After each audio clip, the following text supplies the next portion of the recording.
Bismillahirrahmanirrahim. Assalamualaikum warahmatullahi wabarakatuh.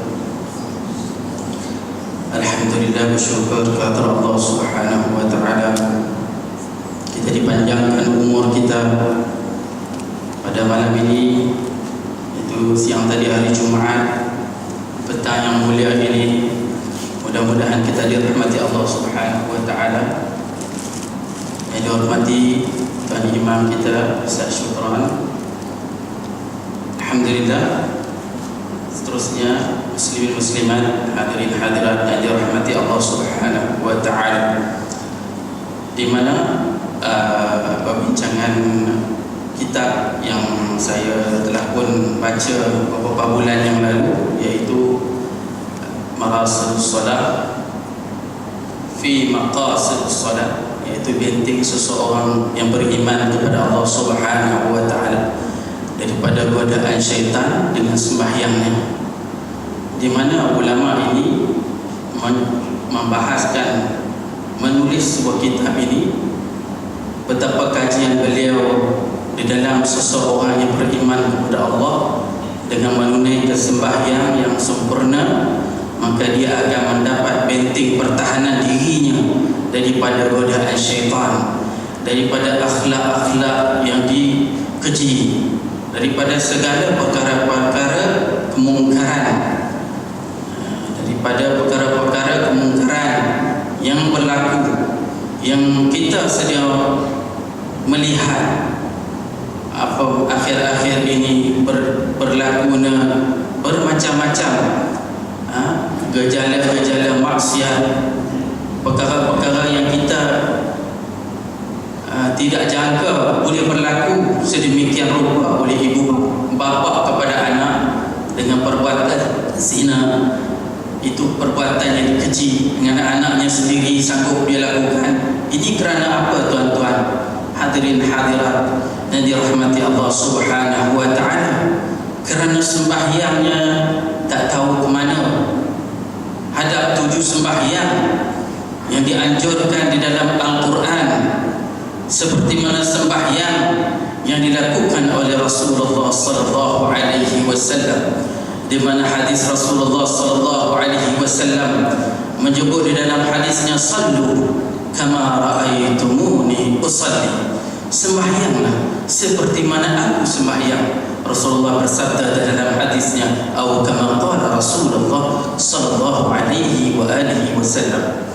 Di mana perbincangan kita yang telah terdahulu, kita telah pun sampai kepada khusyuk, dan khusyuk juga telah pun berlalu di dalam hayat sembahyang, itu gerak geri seseorang hamba di dalam menunaikan sembahyang, tanggungjawab dirinya sebagai hamba kepada yang menjadikan dia, kepada yang menjadikan kita sekaliannya. Jadi kita sembahyang dengan penuh khusyuk dan khudu', tunduk sujud kepada Allah Subhanahu wa taala dengan sebenar-benarnya sembahyang, di mana insya-Allah saya tak memanjang kitab ini kerana kitab ini agak nak habis, tetapi saya akan selang-seli di mana di akhir-akhir kitab ini ada hubung kait dengan kitab yang satu lagi ini. Jadi kitab yang saya akan mula pada malam ini, iaitu kitab yang namanya Sahih Sifatus Salat Nabi sallallahu alaihi wasallam min at-takbir ila at-taslim ka'annaka tanzur ilaiha, di mana sembahyang kita makna lainnya, benarlah sifat sembahyang Nabi sallallahu alaihi wasallam dari mula mengangkat takbir sehinggalah memberi salam. Jadi bagaimana gambaran di mana seorang ulama ni, muallif dia namanya Hasan ibn Ali As-Saqqaf, di mana Hasan Ali As-Saqqaf ni kita cerita dulu. Muallif ni adalah seorang keturunan nasabnya kepada Rasulullah sallallahu alaihi wa alihi wasallam. Nasab muallif nama dia Hasan ibni Ali ibni Hashim ibni Ahmad ibni Alawi mufti Asy-Syafi'i mufti Asy-Syafi'iyah wa Syekh As-Sadah di Makkah Al-Muhammiyah Al-Mutawaffa sana 1335, di mana saya menceritakan seorang pengarang ni adalah Sultan Rasulullah, iaitu seorang syekh yang masyhur di Makkah, telah pun meninggal dunia pada tahun 1335 rahimahullah rahmatul abrar. Al-Musannif Tarsyikh Al-Mustafidin Ibni Ahmad Ibni Abdul Rahman Ibni Muhammad Ibni Abdullah Ibni Husain Ibni Idrus Ibni Ahmad Ibni Abi Bakar Ba'aqil Ibni Abdul Rahman Ibni Umar Ibni Abdul Rahman Ibni Aqil Ibni Abdul Rahman As-Saqqaf Ibni Muhammad Ibni Ali Ibni Alawi Ibni Ubaidillah Ibni Ahmad Al-Muhajir Ibni Isa Ibni Muhammad Al-Naqib Ibni Ali Al-Uraidi Ibni Ja'far As-Sadiq Ibni Muhammad Al-Baqir Ibni Ali Zain Al-Abidin Ibni Sayyidina Al-Husain Al-Sabq Ibni Sayyidina Al-Imam Ali Ibni Abi Talib wa Ibni Sayyidah Fatimah Az-Zahra binti Sayyidina Rasulillah sallallahu alaihi wa alihi wasallam, di mana seorang muallif ini adalah berketurunan Rasulullah sallallahu alaihi wasallam, di mana Rasulullah sallallahu alaihi wasallam bersabda di dalam hadisnya, qala Rasulullah sallallahu alaihi wasallam, kullu sababin wa nasabin munqati' yaum al-qiyamah illa sababi wa nasabi. Maknanya segala nasab keturunan kita akan berputus sampai hari kiamat, akan berputus, melainkan nasabku, Rasulullah kata, akan berterusan. Jadi nasab Rasulullah, keturunan Rasulullah tetap sampai hari kiamat. Ini hadis Rasulullah sallallahu alaihi wasallam. Hadis ini rawahul Hakim an Sayyidina Umar wa rawahul Tabarani wa an Sayyidina Ibn Abbas qala Haythami fil Mujamma' darajat thiqat, maknanya bukan seorang ramai. Wanzur sirat a'lam nubala, kita tengok dalam kitab tu berarti. Wa huwa sahih, status hadis sahih. Jangan siapa nak fikir lagi apa lagi Rasulullah dah ada, nasab mana ada lagi, ada. Ini jangan. Rasulullah telah pun mengakui hadisnya Rasulullah sallallahu alaihi wasallam. Maka kita nak cari contoh Rasulullah sallallahu alaihi wasallam bagaimana sembahyang yang digambarkan kepada kita, supaya kita dapat sembahyang dengan ambilannya daripada seorang pengarang kitab ni, namanya Hasan As-Saqqaf, memang masyhur, di mana muqaddimah dia banyak. Sudah baca bahasa Arabnya banyaklah, tetapi saya ambil kesimpulan sedikit di antaranya di dalam muqaddimah pengarang ini. Apa dia kata? Bahada kitabun awdah tu fihi sifatus salat Sayyidina Rasulullah sallallahu alaihi wasallam. Dalam kitab ini telah jelas sifat perbuatan sembahyang Rasulullah sallallahu alaihi wasallam. Wajtahadtu fihi aw an awdah kullu juz min as-salat min at-takbir ila at-taslim. Maknanya aku akan jelaskan kepada kamu sekalian dengan sejelas-jelasnya setiap juzuk, setiap sudut-sudut tadi perbuatan sembahyang tadi, daripada sembahyang tadi minat takbir, angkat takbir sampai membagi salam. Jadi lepas tu dia kata mufaddalan laha bi ashal uslub, dengan jelaslah, dengan uslub yang jelas dan terang dan ibarat ma'a bayan dalil, serta keterangan dalil-dalil fi kulli mas'alah. Setiap masalah nanti ada dalil-dalil yang lengkap dia akan bawakan kepada kita. Wasaradatil ahadits sahihah, dan akan membawa juga dengan hadis-hadis yang jelas, yang sahih, fi dzalika mustadillan biha, untuk sebagai dalil apa yang dia utarakan. Jika sekiranya angkat tahiyat macam tu, jadi ada dalam hadisnya nanti. Jadi dia akan menggambarkan bukan setakat kata hujah, setakat hujah biasa saja. Sebab itu Imam Syafi'i kata pendapat aku, jika sekiranya terdapat pendapat aku, jika kamu dapat hadisnya sahih, kau tinggal pendapat aku. Mana hadis Imam Syafi'i dia tak akan buat satu keputusan, satu gerak-geri yang tanpa hadis yang kuat. Memang Imam Syafi'i min ahli bait. Imam Syafi'i keturunan Rasulullah SAW. Kalau tuan-tuan ada masa pergi ziarah ke Mesir, tuan-tuan pergi ziarah Masjid Imam Al-Syafi'i lepas pada Sayyidah Zainab. Sayyidah Zainab terus lagi akan jumpa sana di akhir mahattah, iaitu akhir kalau naik bas biasa di Madinatul Nasr, daripada kawasan penduduk-penduduk yang di tempat tinggalnya penduduk-penduduk di Mesir. Jadi bas akan menuju ke sana di akhir perjalanan bas. Di sana adanya maqam Imamuna Asy-Syafi'i. Imamuna Asy-Syafi'i ini ahli bait, di mana nasab dia akan tulis keturunan nasab serupa Syekh dia. Dia Syekh macam imam nasab dia sampai Rasulullah. Jadi daripada sana Imam Syafi'i, kalau tuan-tuan pergi tengok ada tulis nasab keturunan Rasulullah sallallahu alaihi wasallam, orang yang mulia. Jangan seseorang itu berselingkah pendapat dan sebagainya terus menolak dan meremeh-temehkan seorang ulama yang hebat. Dia kalau pandangan mereka begitu, kita berpandangan kita begini. Hampa cara hampa, kalau ambil hampa kuat, kita semua tak nak cari yang lebih baik, tetapi kita mengambil hadis-hadisnya yang kuat. Jadi hadis-hadis yang sahih, insya-Allah tuan-tuan kita perbahaskan. Jadi di sana Imam Syafi'i, kalau tuan-tuan pergi ziarah di Mesir ada peluang, pergilah ziarah Imam Syafi'i. Sebelum Imam Syafi'i ada lagi maqam sebelum Imam Syafi'i itu Imam Waqi', tubuh Imam Syafi'i rahimahullah rahmatul abrar. Jadi dapat penziarah di sana, bagus tuan-tuan. Lepas tu kita sambung lagi, dia cerita lagi hadisnya yang sahih, yang mempunyai dalil yang kemas, dan penyusunannya lagi. Walihtajja ba'da nas wa tarrazat tilka al-ahadits as-sahihah bi bayan fiqhiha. Mendalam menunjukkan bahawa hadis sahih ini orang yang mendalam, bayan yang mendalam, serta keterangan-keterangan dengan wajah-wajah istinbat, cara-cara dia mengambil hukum tadi. Tahqiqan, menguatkan lagi lima jaa fil hadis sahih.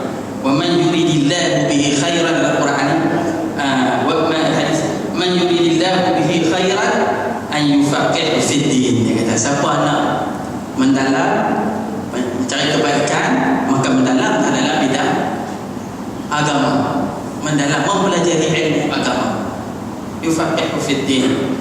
Walam atruk lafzan, jangan tinggal walaupun satu lafaz dia kata, atau hukman, ataupun satu hukum, ghamidan, dengan memejam mata, illa bayyanahu, malaikat kamu menjelaskan kepadanya, awdahahu, jelas dan terang, kama usyihtuha bi kalam a'immatil ulama, serta dengan kita dapat menerang dengan kalam-kalam ulama-ulama minal huffaz, iaitu al-muhaddithin. Siapa hufaz? Hufaz ni antara ulama-ulama yang memahami hadis, yang menghafal hadis. Hufaz, mana orang hafal hadis, seperti yang para sahabat, iaitu Abu Hurairah yang paling banyak menghafal hadis. Hadis yang paling banyak sekali Abu Hurairah, kerana beliau seorang yang miskin, duduk dengan Rasulullah sentiasa. Setiap hari Rasulullah SAW terus dia hafal, terus dia simpan. Jadi dia banyak hadis yang paling banyak di antara sahabat dan Abu Hurairah. Al-muhaddithin al-ma'rufin bidibqah, dengan secara terperinci, al-istinbat wal mashhurin bitatallu' fi ma'rifati 'ilal al-ahadith wa tamayyiz sahihiha min saqimiha. Maknanya dengan mereka ni penelitian mereka tentang betapa hadis ini sahih dan bagaimana dia mengumpulkan dalam bidang menguatkan sesuatu hukum tadi, mendapatkan hukum dengan mengumpul hadis-hadis, wa tahqiqan, dengan bertahqiq al-murajih indana fi kulli al-mas'alah, setiap masalah-masalah yang datang, hatta jaa bihamdillah ta'ala kitaban mutamayyizan fi babihi sabiqan liaqra'ahu wa atrabahu baban fa'iqan ala ma mathilahu fi ismihi kashifan lahzatihi bisawabihi faja'a kasubh as-safir kama wa kam taraka awwal lil akhir. Seperti mana saya cerita balik, okey, rumusan apabila bagaimana nak dapat satu hukum berlaku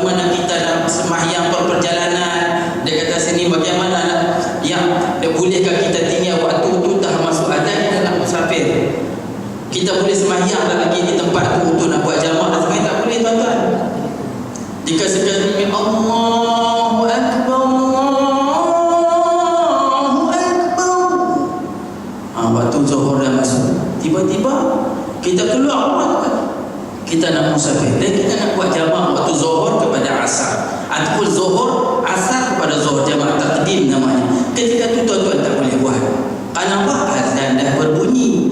Azan dah waktu zuhur dah masuk, tuan-tuan duduk di tempat tuan-tuan, belum lagi berperjalanan, belum kita musafir keluar daripada kota warisan, dah azan. Maka zuhur waktu tu tak boleh dihimpunkan dengan azan.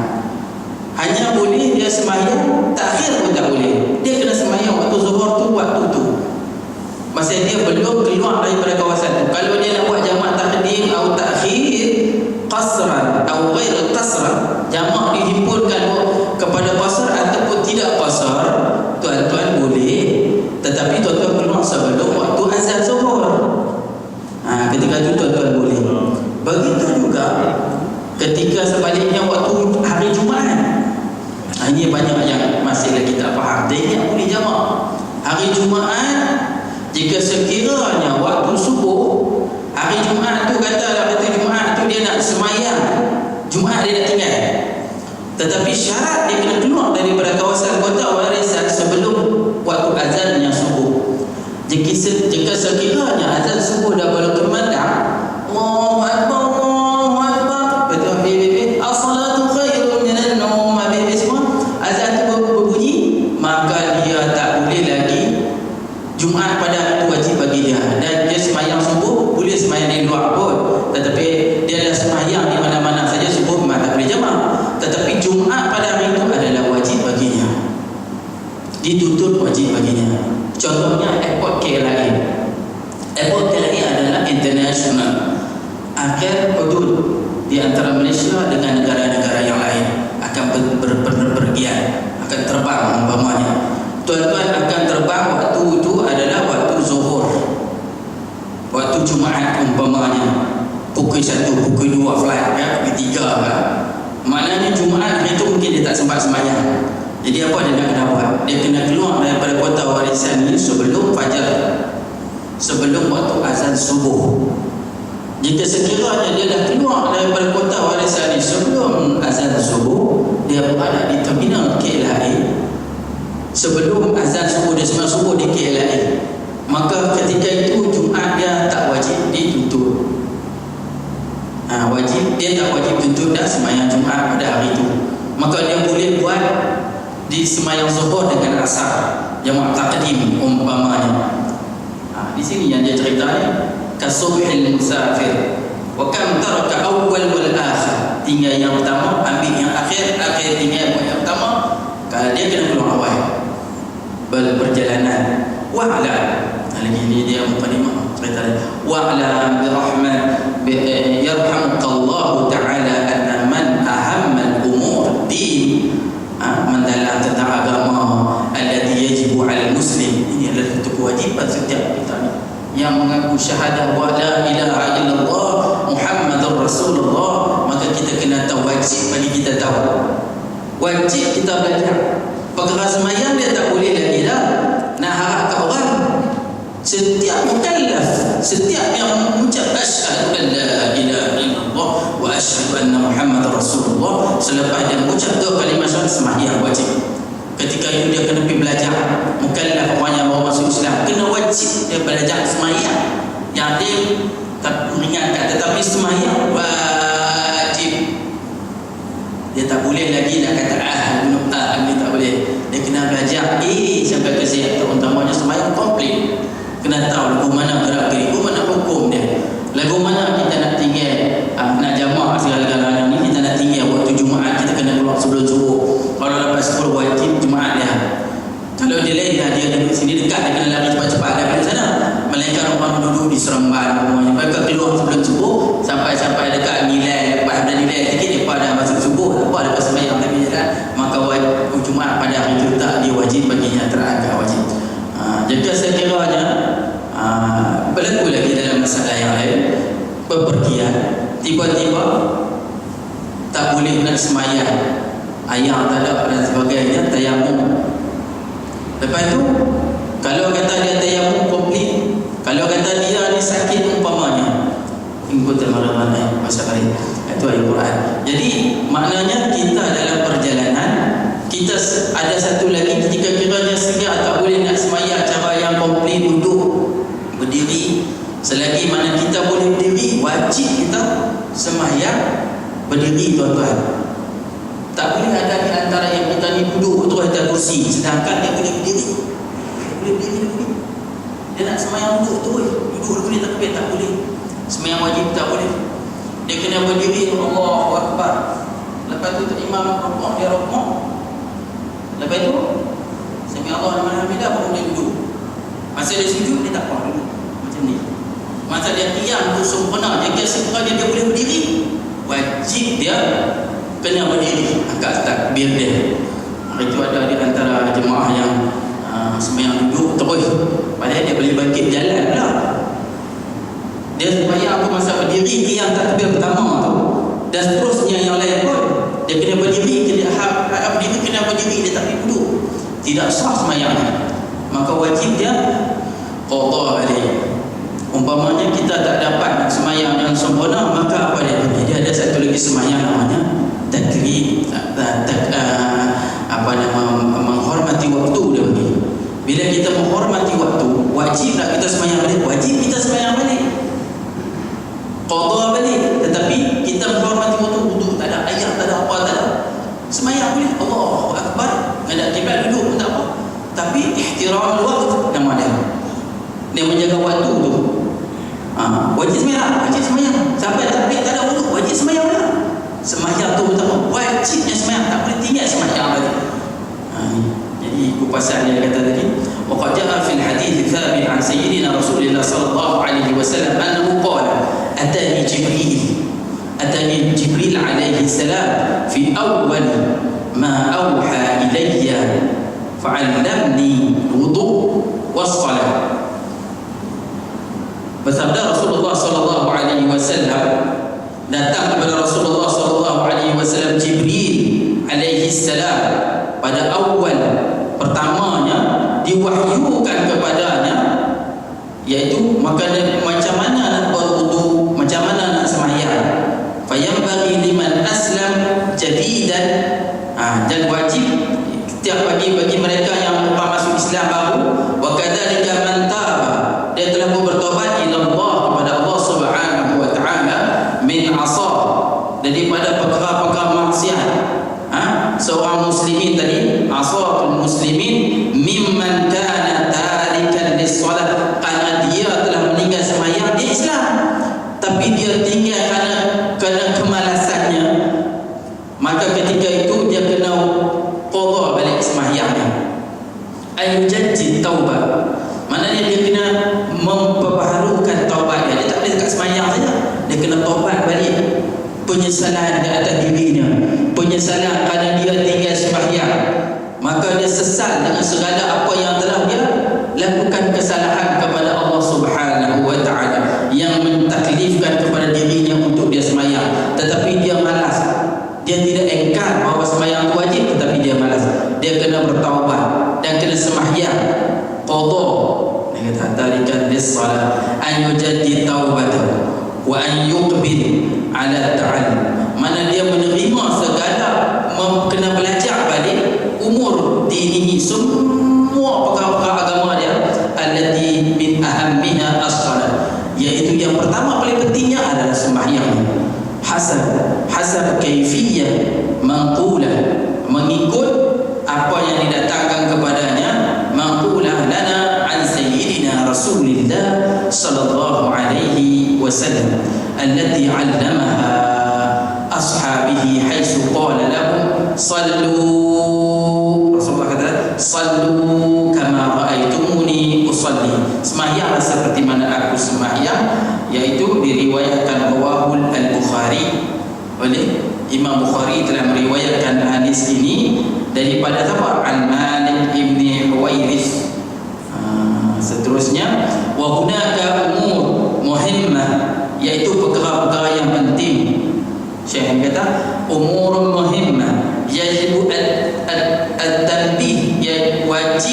akan memperhalusi alaiha di atasnya qabla syuru' fil maqsud, daripada perkara-perkara yang disyariat yang dimaksudkan olehnya. Yang pertama sekali dalam perbahasannya adalah husnul khuluq min sifatil musallin. Apa makna husnul khuluq?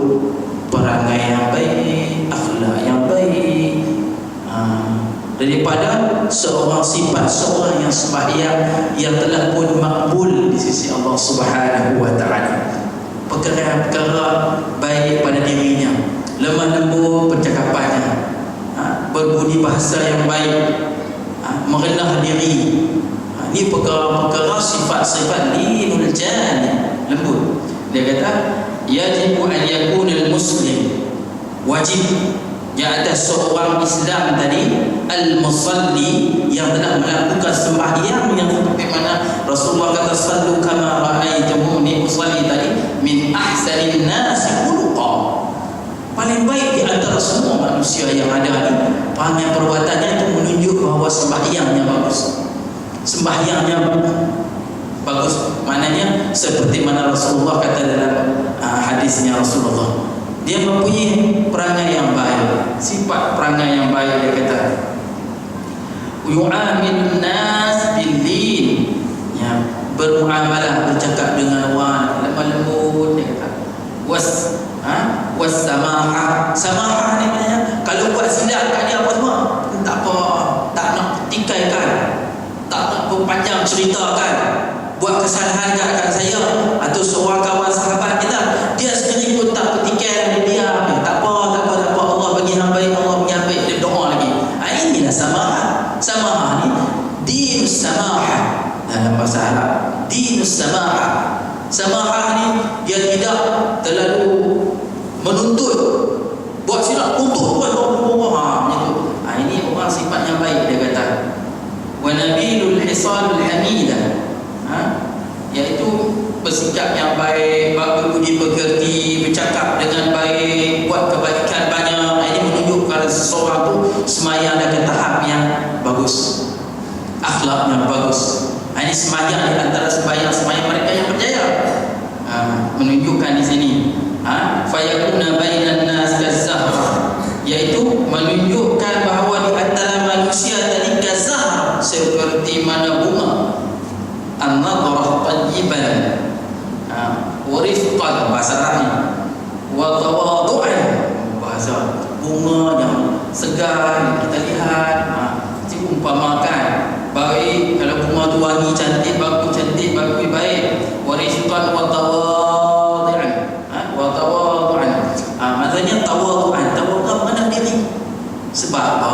Di antara orang Islam adillatin 'alal mu'minin, a'izzatin 'alal kafirin. Adillatin 'alal mu'minin, berlemah di antara sama Islam, a'izzatin 'alal kafirin, di antara kafir kita tunjuk kekuatan bagus. Betul, Islam tu bagus, kuat, maknanya kekuatan izzah. Dia tak boleh lemah orang kafir, tak boleh. Adillatin 'alal mu'minin, berlemah lembut antara orang Islam. Jadi Rasulullah bersifat yang linul jani. Dalam Al-Quran Allah Subhanahu wa taala berfirman, dalam Quran Allah Subhanahu wa taala berfirman, "Law kunta fazzan ghalidhal qalbi lam faddu min hawlik."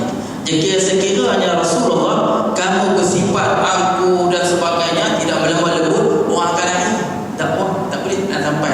Jadi mestilah linul jani. Ini sifat-sifatnya, maka akhlak yang baik. Jadi di antaranya orang yang boleh sampai ke tahap akhlak yang baik ini, di antara sembahyang yang bagus. Digambarkan di sini. Dia kata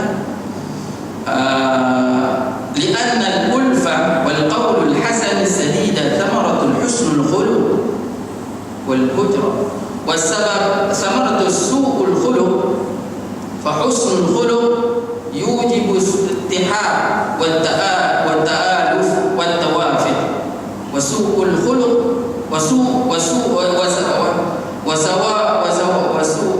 khuluq yusmiru tabaghud wa tahasub wa tadabur. Maknanya jika sekiranya perangai dia tak bagus, dia akan membenci, dia akan berpecah belah, dia tak boleh menyatukan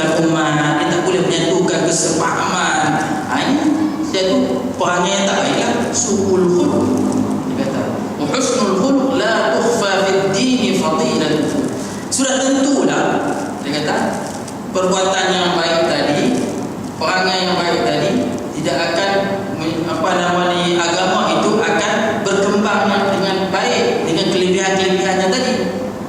Jadi apa yang digambarkan kepada kita, di mana sahibul kitab dia kata yajibu ala kulli mu'min, menjadi kewajiban setiap orang yang berimannya kepada Allah Subhanahu wa taala an yatahalla bihi wa huwa alladhi madaha Allah bihi subhanahu bihi nabiyhi sallallahu alaihi wasallam iz qala Allah Subhanahu wa taala, Allah Subhanahu wa taala berfirman di dalam Al-Quran, wa innaka la'ala khuluqin 'azim. Sesungguhnya kamu ya Rasulullah sallallahu alaihi wasallam mempunyai akhlak yang sangat mulia. Wa qala sayyiduna Rasulullah sallallahu alaihi wasallam akthar ma yudkhilun nas al-jannah at-taqwa Allah husnul khuluq. Dia kata Rasulullah sallallahu alaihi wasallam bersabda dalam hadisnya, paling ramai mereka-mereka yang di kalangan manusia memasuki syurga iaitu dengan apa? Dengan takwa mereka kepada Allah dan perangai-perangai yang baik, husnul khuluq. Ini kita kena patih. Kalau diri saya, diri tuan-tuan, jika tak bagus segi perangai perbuatan kita, percakapan kita silap dan sebagainya, ini menunjuk kita semayang kita tak sesuai lagi lah dengan kedudukan yang kita ada. Kita kena perbetulkan. Kita kena peringatkan diri kita, aku dengan Allah, ya Allah, bagaimana aku akhir hayatku ni, ya Allah, kau tolonglah aku lah. Mintalah kepada yang menjadikan kita sujud, kita tunduk kepada Allah Subhanahu wa taala. Tuan-tuan berdoa. Ketika mana tuan-tuan berdoa? Ketika tengah malam, waktu-waktu sebelum subuh, waktu-waktu, sebab apa dalam Quran wa fil ashari hum yastaghfirun. Subuh hum yastaghfirun. Dalam Quran gambarkan orang-orang yang beriman yang baru ini waktu subuh tu mereka istighfar kepada Allah Subhanahu wa taala. Sebalas-balas kita, tak mampu kita nak bangkit awal, tak boleh datang surah awal, setidaknya kita terjaga, tersedar dan sebagainya, istighfar banyak-banyak. Mudah-mudahan kita diberi kekuatan untuk dapat kita istiqamah, kuatkan kita dalam beribadat secara berjamaah terutamanya. Kalau tak mampu juga, kalau kita jaga terlewat sedikit kita dengan anak-anak kita, kejut anak-anak kita, semayang berjamaah kita, jangan kita tinggal berjamaah. Walaupun 2 orang 3 orang, salah tidaknya kita buat. Kalau kita terjaga lewat, umpamanya kita bilik ayahnya mungkin bilik ayah yang tak sah, jadi nak kena bawa bilik ayah, ada qada hajat dan sebagainya, jadi tak dapat kita sentiasa menghadirkan diri dalam berjamaah di tempatnya, berjamaah masjid surau kita ni. Jadi jika sekiranya tuan-tuan di rumah tuan-tuan, buatlah dengan ahli keluarga tuan-tuan, setidak-tidaknya mengejutkan anak-anak sembahyang berjamaah dengan anak-anak sesekali. Tak boleh selalu, sesekali. Kalau tak mampu tu, terbiarkan anak-anak kita. Inilah yang jadi sebab apa kita ni wajib ni, bukan kita nak dakwah kepada orang yang pertama sekali ni, hak sebelah kita, anak kita, isteri kita, anak-anak kita, jiran kita, ini perlu kita dakwah. Ini Rasulullah SAW buat keluarga dekat dulu, lepas tu baru pergi dakwah kita semangat-semangatnya anak kita balik tinggal, tak tahu pergi semayang yang tidak, apanya tidak, yang tahu dia bermainnya. Macam mana kita kata kita dakwah hebat ni lah, anak kita tinggal terabur? Tak boleh. Kita kena perlu juga sesekali lah, bukan selalu, hanya sesekali tu didikkan, ajak dia umat lagu mana nak semayang, dia apa yang perlu dia buat, lagu mana nak menghadap Allah Subhanahu wa taala. Bukan kita buat sekejap cepat-cepat. Lepas tu kita, bila kita tengok anak kita tak boleh, kita kena selalu tegur dia. Di antara rukuk dan sujudnya kalang kabut lagi. Jadi bila kita terbiarkan diri anak-anak keluarga kita, mudah-mudahan Allah Subhanahu wa taala akan bagi dia orang-orang yang selalu boleh datang yang nur. Sebab tu sembahyang adalah mempunyai nur kepada orang-orang yang beriman. Mereka akan merasa, tengok tak boleh duduk, kita masuk di sini, mari duduk dalam tempat rumah Allah. Mereka akan tenang di dalam rumah Allah. Ini orang-orang yang dipilih oleh Allah Subhanahu wa taala, nurullah. Allah menurunkan cahaya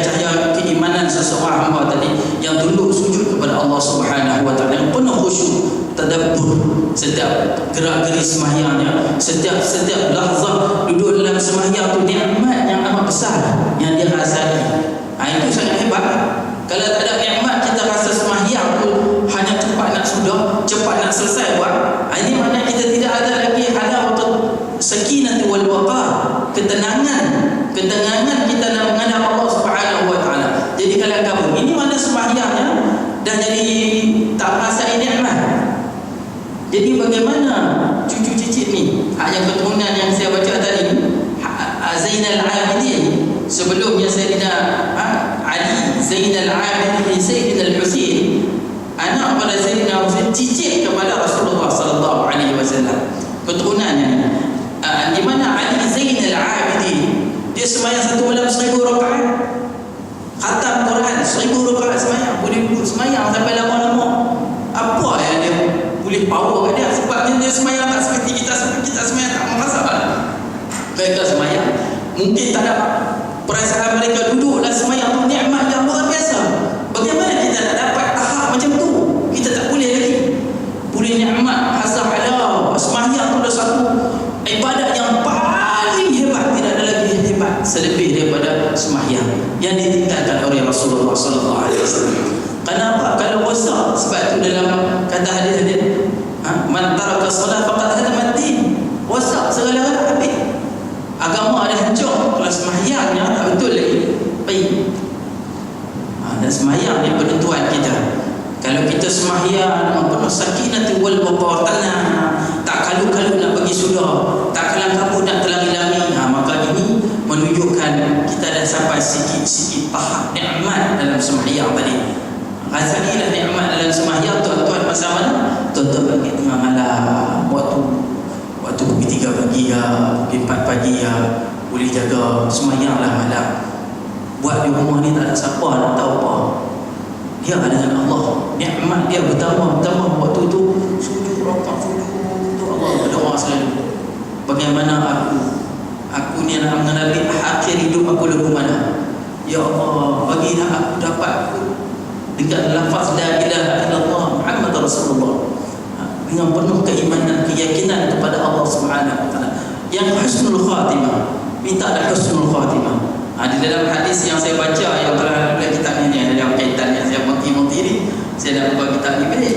Jadi walau macam mana pun, di dalam hadis yang saya baca adalah kitab yang Marasil Salah ni, penting semayang hamba tadi ni, dia kata dalam tahiyat akhir, iaitu ada doa tuan-tuan, tahiyat akhir tuan-tuan, doa dalam hadis Rasulullah sallallahu alaihi wasallam. Rasulullah bersabda dalam hadisnya, janganlah kita tinggal selepas akhir kita baca tahiyat akhir tu, melainkan kita kena baca doa yang menunjukkan bahawa kita minta jauh dari fitnah.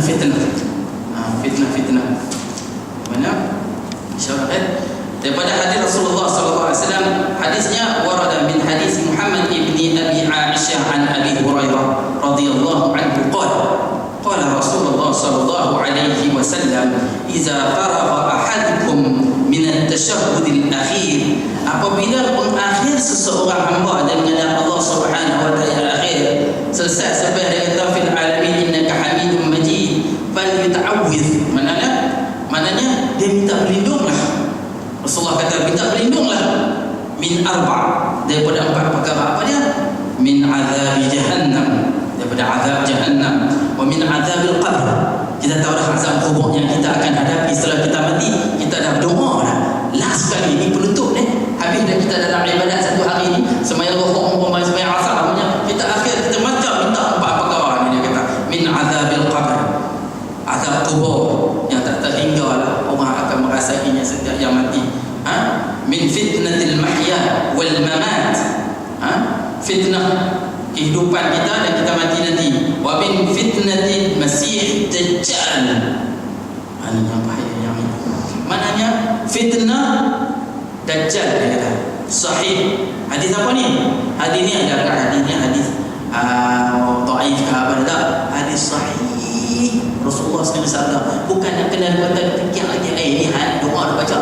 Ini hadis sahih akhrajahu Muslim wa siwahu, dan selain daripada Imam Muslim. Jadi hadis sahih. Tuan-tuan amalkanlah 4 perkara ni tuan-tuan. Tulis tuan-tuan. Ini hadis tuan-tuan. 4 perkara ni tuan-tuan. Kita tasyahud akhir, jangan lupa kita baca doa yang 4 perkara ni. Yang pertama dia kata azab jahannam, azabil qabr, min fitnatil mahya wal mamat, wa min fitnatil masih dajjal. Saya baca min azab jahannam, wa min azabil qabr, wa min fitnatil mahya wal mamat, wa min fitnatil masih dajjal. 4 perkara tuan-tuan. Tak banyak. Tuan-tuan baca lepas ayat akhir. Insya-Allah kita beramal daripada hari ini sampailah sampai kita akhir ayat kita. Jadi kenapa dia kata sahih? Lepas tu dia kata walamma kana tasyahudul akhir muntahal ibadah. Inilah satu-satunya terakhir hamba Allah yang mengenal Allah Subhanahu wa taala, iaitu mufattahatun bisana. Dia telah pun mulai tadi dengan sembahyangnya alhamdulillah, puji-pujian kepada Allah dengan surah al-Fatihahnya, dengan kita baca semua puji-puji beramai. Akhirnya kita takut kita tergolong di kalangan 4 perkara. Kita takut. Jadi kita bertutup dengan kita membaca tadi. Dia kata bisana'i Allah Subhanahu wa taala naziman ala dzalika du'a bi hadhihi kalimat. Dia membaca doa ni dengan kalimah-kalimah yang 4 perkara tadi. Lianna liman asna 'ala Allah taala wa sa'alahu al-hidayah. Dan memohon hidayah kepada Allah. Lepas tu fi salati isti'adah min syurur. Minta jauh daripada sejak kejahatan wal i'adzah. Maknanya dia minta jauh dah min hadhi tajammul bu'du min syarril kulli. Segala semua kejahatan-kejahatan yang kita akan hadapi, semua kita tak boleh lari. Fitnah dajjal, azab kubur, semua ni kita tak boleh lari tuan-tuan. Kita kena hadapinya. Tapi kita minta jauh siap-siaplah. Kita tak mampu nak menghadapinya. So kita minta dalam sembahyang kita, dengan permohonan kita kepada Allah Subhanahu wa taala. Fa inna min azab jahannam faqad istaqbala ta'at. Maka dia telah pun mengambil sebagai taatan kepada Allah, dia pun taatan kepada Allah dan minta keampunan kepada Allah daripada perkara-perkara jenayah. Wa fi al-'adzabil qabr, dan azab kubur apa sabata 'inda su'al. Sudah tentu kita akan dipersoalkan. Wa amana min iqamatihi hujjah. Sudah tentu kita akan berhujjah, akan kita bercakap. Setelah kita masuk dalam kubur nanti, min husni min an fitnah, daripada fitnah kita hidup di dunia ni, faqad daripada perkara-perkara min mukhalafatil wal ahwiyatil muaddihi ila al halakat, yang akan membawa kita kepada kehancuran tuan-tuan.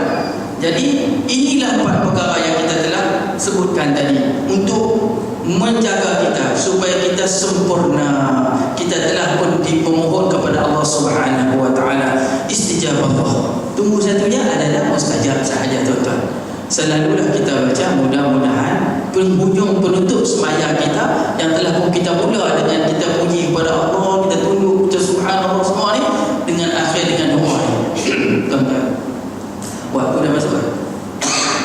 Ya, kata kita azan tuan.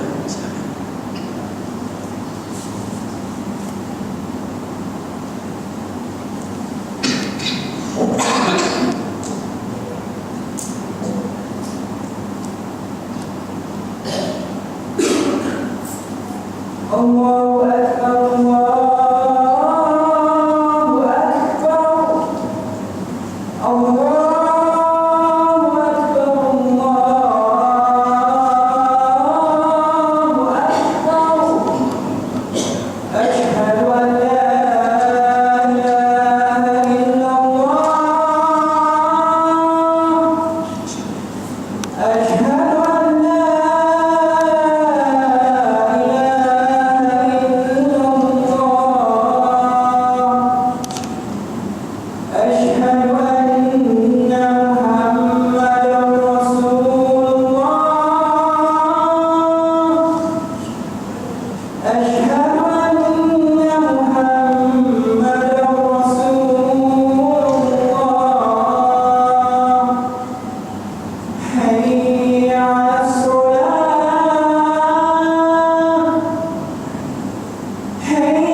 Jadi tuan-tuan, kita sambung lagi muslim-muslimat dan Allah Subhanahu wa taala. Setelah mana kita akan dimatikan, jadi hubungan kita dengan Allah Subhanahu wa taala di akhir hayat kita, dalam sembahyang kita, setiap sembahyang, setiap waktu, 5 waktu.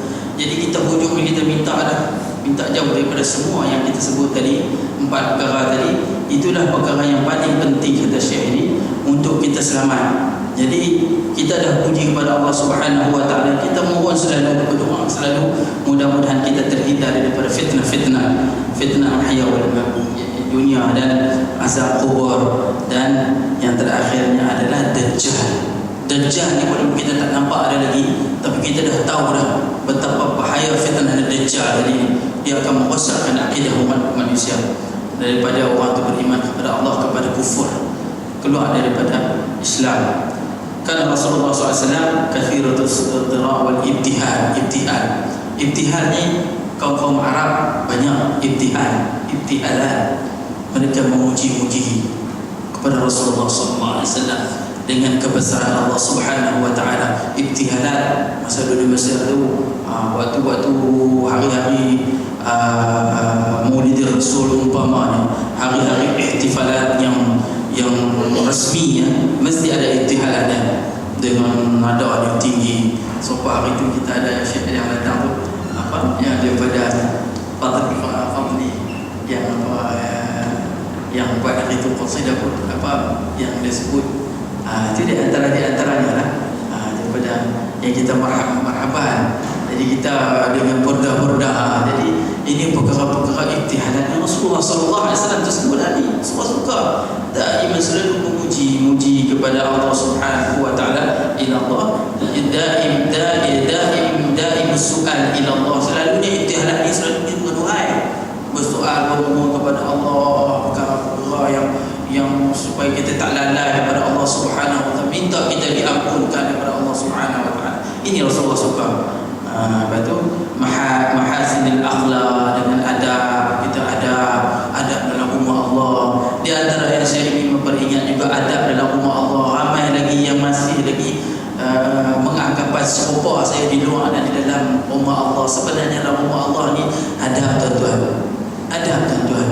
Kalau kita tahu adab, maka kita dengan Allah selamat. Allah Ta'ala sayang kepada kita selalu.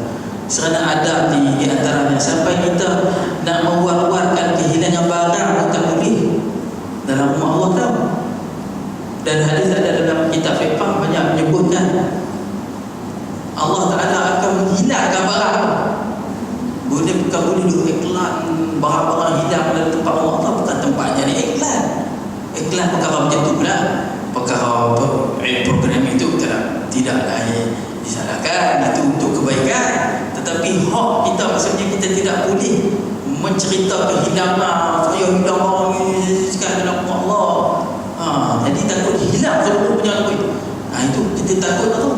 Sebab ada tuan-tuan, ini dalam rumah Allah ni sangat suci. Jaga. Siapa yang jaga adab, maka Allah Subhanahu wa taala akan memberi rahmat kepadanya. Jaga selalu, kita jangan sewenang-wenangnya menggunakan tempat rumah Allah dengan menggunakan sesuka kita. Rumah Allah ada tempat yang suci tuan-tuan. Tunduk kepada Allah tempatnya, menghormati adab, jaga adab dalam rumah Allah. Jadi seterusnya kita akan pergi, ini adalah dia sebut di antara wa Allahumma jannibni munkaratil akhlaq. Perkara jauh aku daripada perkara keburukan akhlak tadi. Fastajaba Allah ta'ala du'a wafa'u biqawlihi azza wa jalla ud'uni astajib lakum. Sebab tu ini Al-Quran tuan-tuan.